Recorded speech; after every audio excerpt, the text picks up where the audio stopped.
It's day 2 with the LG Nexus 5, and I don't usually do a follow-up video immediately after starting a challenge, but there are a couple of things I want to talk about 24 hours after starting the 30-day challenge with the Nexus 5. I'm Aaron Baker from PhoneDog.com. We're going to talk about the ergonomics in the hand, call quality, and more in this day 2 update video.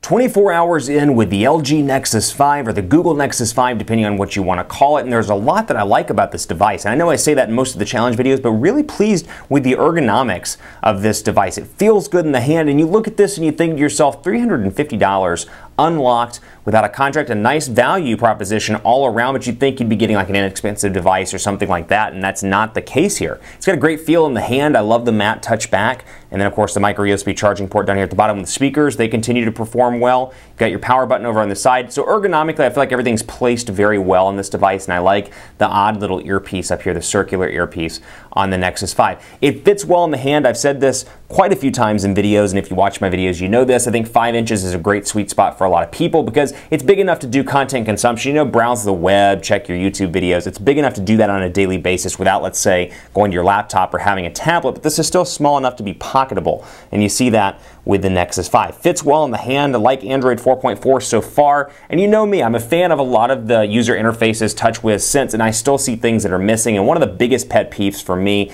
24 hours in, I find myself missing it already, galleries within the album. So for example, you know, albums within the gallery. I said that backwards. Stuff like that, for example, where I've got my camera images here, but beyond that, I can go ahead and select an album, for example, and I can either delete, I can do like that, of course, and I can delete the selected items. But when I take pictures, I can't group these at least out of the box in the Nexus 5. I can't group my pictures in particular albums. I can't do, you know, for example, images from my wedding or images from my honeymoon or images from a trip that I took, things like that. And the photos are processing in the background, as you can see there. But, you know, for example, I've got my gallery images here, but beyond that, I can't come in here and say, hey, images from today, or wedding, or weekend pictures, or pictures of my niece, or things like that. And that's unfortunate, I think, in stock Android. I use that on a regular basis. Little things like that I find myself missing, but hey, it's one day in, so might get used to those over time. And of course, there are always alternatives through Google Play, through routing, through things like that, not negating that by any means. But you got Android 4.4 here. It looks clean overall. I really like the app drawer here. I like how clean, big the icons are. I think it looks very fresh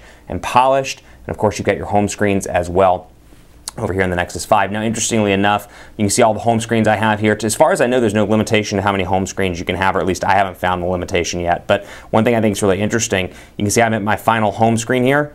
To add an additional home screen, I have to move the application over to it. I can't just go into any sort of menu and add them, for example, by pressing the home screen and just saying add home screen.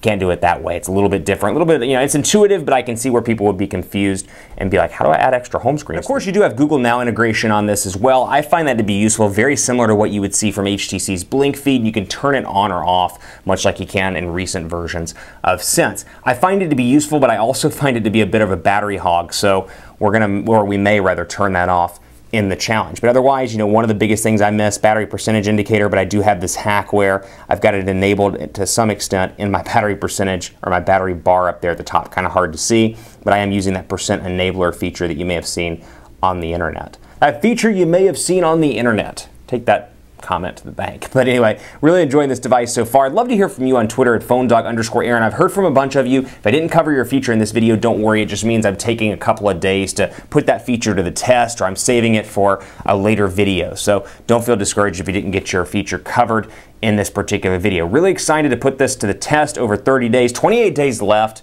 Let me know what you want to see covered on Twitter at PhoneDog_Aaron, or on Facebook at Facebook.com/HiAaronBaker. Much more to come on the Nexus 5, so keep it locked on the site. Hit me with your questions, and I'll see you next time.